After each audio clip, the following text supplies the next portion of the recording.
कैसे हो सभी लोग। स्वागत है आपका मेरे YouTube channel concept of maths by SP sir. इस वीडियो में हम डिस्कस करेंगे about the concept of reason of discontinuity.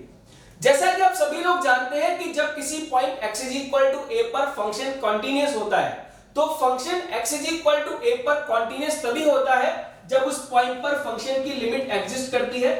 मतलब फंक्शन की जो लेफ्ट हैंड लिमिट है वो राइट हैंड लिमिट के इक्वल होनी चाहिए, equal to some finite number, और उस पॉइंट पर फंक्शन की वैल्यू भी डिफाइंड होनी चाहिए that is equal to the limit of the function. then we can say that the function is a continuous function at the point x is equal to a। इसका मतलब यह है कि यदि किसी भी point x is equal to a पर यदि फंक्शन डिसकंटिन्यूअस है तो ध्यान रखिएगा इसके पीछे बेसिकली तीन रीजंस होते हैं जब फंक्शन किसी पॉइंट पर डिसकंटिन्यूअस होता है।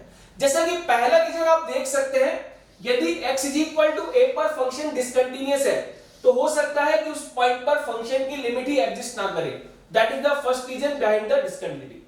यदि किसी भी पॉइंट a पर फंक्शन की लिमिट ही एग्जिस्ट नहीं कर रही है तो इसका मतलब है कि फंक्शन उस पॉइंट पर कभी भी कॉन्टिन्यूअस नहीं बन पाएगा। दूसरा रीजन हो सकता है कि उस पॉइंट पर फंक्शन की वैल्यू भी डिफाइन नहीं है।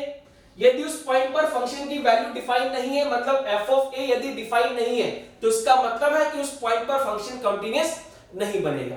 और इसके अलावा एक तीसरी पॉसिबिलिटी और होती है कि यदि मान लीजिए कि फंक्शन की लिमिट एग्जिस्ट कर रही है, f ऑफ a भी डिफाइंड है, लेकिन यदि ये दोनों वैल्यूज आपस में इक्वल नहीं है तो उस केस में भी फंक्शन उस पॉइंट पर कंटीन्यूअस नहीं बन पाएगा। जैसे कि आप देख सकते हैं, मान लीजिए यहां पर यदि हम फर्स्ट रीजन की बात करें जहां पर की फंक्शन की लिमिट यदि एग्जिस्ट नहीं करती है, limit of the function does not exist. यदि फंक्शन की लिमिट एग्जिस्ट नहीं करती है तो आपको मालूम है फंक्शन की लिमिट एग्जिस्ट कब नहीं करती है। जैसे कि मान लीजिए कोई एग्जांपल लेते हैं, f of x is equal to 1 upon x square। तो आप देखेंगे कि 1 upon x square का जो ग्राफ है वो कुछ इस तरह से बनता है। Left hand limit x is equal to 0 पर, right hand limit x is equal to 0 पर दोनों ही प्लस इंफिनिटी की तरफ जाती है। तो यहां पर आप देख सकते हैं यदि फंक्शन की लिमिट एग्जिस्ट नहीं करती है तो आप देखेंगे कि x is equal to 0 पर जब फंक्शन का ग्राफ प्लॉट करेंगे तो यहां पर आपको एक ब्रेक दिखेगा। सेम इसी तरह से आप देख सकते हैं यदि हम कोई function f of x is equal to 1 upon x consider करते हैं जहां पर फंक्शन की राइट हैंड लिमिट इंफिनिटी आती है और फंक्शन की left hand limit minus infinity आती है। 1 upon x का जब ग्राफ प्लॉट करेंगे तो 1 upon x का ग्राफ इस तरह से आता है। चूंकि यहां पर भी फंक्शन की लिमिट एग्जिस्ट नहीं कर रही है, इसका मतलब है कि आप देख सकते हैं यहां पर function x is equal to 0 पर कॉन्टिन्यूअस नहीं है, क्योंकि जब फंक्शन का ग्राफ प्लॉट करते हैं तो x is equal to 0 पर हमें एक ब्रेक मिलता है। ठीक है ना। इवन ऐसा भी हो सकता है कि लेफ्ट हैंड लिमिट और राइट हैंड लिमिट दोनों फाइनाइट आ रही है लेकिन दोनों आपस में इक्वल नहीं है। जैसे कि मान लीजिए कि हमारे पास कोई फंक्शन f of x इस तरह से डिफाइन हो जाए, x square plus 1 when x is greater than 0 and this is minus times of x square plus 1 when x is less than equal to 0। मतलब कि यदि हम फंक्शन का ग्राफ हम कुछ इस तरह से प्लॉट करते हैं जहां पर फंक्शन की लिमिट लेफ्ट हैंड लिमिट और राइट हैंड लिमिट दोनों की दोनों फाइनाइट है लेकिन चूंकि दोनों आपस में इक्वल नहीं है इसलिए आप बोलेंगे यहां पर फंक्शन की लिमिट एग्जिस्ट नहीं कर रही। चूंकि x is equal to 0 पर फंक्शन की लिमिट एग्जिस्ट नहीं कर रही है तो आप देख सकते हैं यहां पर कि जब फंक्शन का ग्राफ प्लॉट करते हैं तो x is equal to 0 पर आपको एक ब्रेक मिलता है। दैट शोज कि x is equal to 0 पर फंक्शन कंटीन्यूअस नहीं है। ठीक है ना।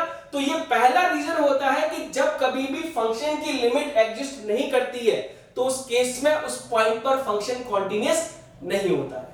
सेम इसी तरह से आप देखेंगे सेकंड पॉसिबिलिटी, जो सेकंड रीजन होता है यदि उस पॉइंट पर फंक्शन की वैल्यू ही डिफाइन ना हो। मान लीजिए कि f of a जो है वो डिफाइन नहीं है, तो यदि f of a यदि डिफाइन नहीं है, if f of a is not defined, जैसे कि मान लेते हैं कोई एक फंक्शन f of x कुछ इस तरह से कंसीडर करते हैं x square minus 1 divided by x minus 1।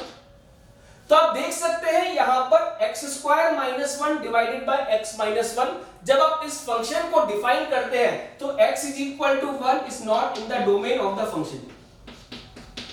ये जो पॉइंट है ये फंक्शन के डोमेन में नहीं है। तो यदि x is equal to 1 function के डोमेन में नहीं है तो x is equal to 1 पर फंक्शन की वैल्यू डिफाइन नहीं होगी। आपको x is equal to 1 put करने पर कोई भी रिजल्ट नहीं मिलेगा, क्योंकि this function is exactly equal to the function y is equal to x plus 1 if x is not equal to 1। तो आप देखेंगे कि जब आप इस फंक्शन का ग्राफ प्लॉट करते हैं तो इस फंक्शन का जो ग्राफ है वो एग्जैक्टली सेम होता है graph of y is equal to x plus 1। बस चेंज ये है कि x इज इक्वल टू 1 चूंकि फंक्शन के डोमेन में नहीं है, इसलिए यहां पर x इज इक्वल टू 1 पर क्या मिलेगा, ये ओपन सर्कल। आप देख सकते हैं यहां पर जब कभी भी आप ग्राफ प्लॉट करेंगे 1 के लेफ्ट हैंड साइड पर फंक्शन की वैल्यू 2 को अप्रोच कर रही है, 1 के राइट हैंड साइड पर भी फंक्शन की वैल्यू 2 को अप्रोच कर रही है, मतलब कि यहां पर फंक्शन की लिमिट डिफाइंड है, लेकिन चूंकि x इज इक्वल टू 1 पर फंक्शन की वैल्यू डिफाइंड नहीं है, इसलिए x इज इक्वल टू 1 पर क्या मिलेगा, एक open circle. This shows that कि जब आप फंक्शन का ग्राफ प्लॉट करते हैं तो x इज इक्वल टू 1 पर आपको एक ब्रेक मिलता है, इसका मतलब x इज इक्वल टू 1 पर फंक्शन कंटीन्यूअस नहीं है, ठीक है। और इसके अलावा एक तीसरी पॉसिबिलिटी और होती है, जब कभी भी फंक्शन किसी पॉइंट पर डिसकंटीन्यूअस होता है। तीसरी पॉसिबिलिटी क्या होती है, यदि फंक्शन की लिमिट एग्जिस्ट कर रही है, इवन उस पॉइंट पर फंक्शन की वैल्यू भी डिफाइंड है, लेकिन यदि ये दोनों आपस में इक्वल नहीं है तो भी फंक्शन कंटीन्यूअस नहीं बन पाएगा। जैसे कि आप देख सकते हैं, यदि हम एक एग्जांपल यहां कंसीडर करते हैं, that is f of x is equal to signum of x square. बहुत सिंपल सा एग्जांपल है, आप देखेंगे जब सिग्नम ऑफ x स्क्वायर का ग्राफ प्लॉट करते हैं तो x इज इक्वल टू 0 पर आपको वैल्यू 0 मिलती है, लेकिन 0 के राइट हैंड साइड पर, 0 के लेफ्ट हैंड साइड पर आपको फंक्शन की जो वैल्यू मिलेगी वो हमेशा 1 मिलेगी। दिस शोज दैट यहां पर फंक्शन की लिमिट एग्जिस्ट कर रही है, दैट इज इक्वल टू 1। उस पॉइंट पर फंक्शन की वैल्यू भी डिफाइंड है, that is x is equal to 0, लेकिन चूंकि उस पॉइंट पर फंक्शन की जो वैल्यू मिल रही है वो लिमिट के बराबर नहीं है, इसका मतलब है कि x इज इक्वल टू 0 पर फंक्शन कंटीन्यूअस नहीं बनेगा, क्योंकि आप देख सकते हैं x इज इक्वल टू 0 पर फंक्शन का ग्राफ ब्रेक करता है, ठीक है ना। तो ये तीन रीजंस होते हैं बेसिकली जब फंक्शन किसी पॉइंट a पर डिसकंटीन्यूअस होता है।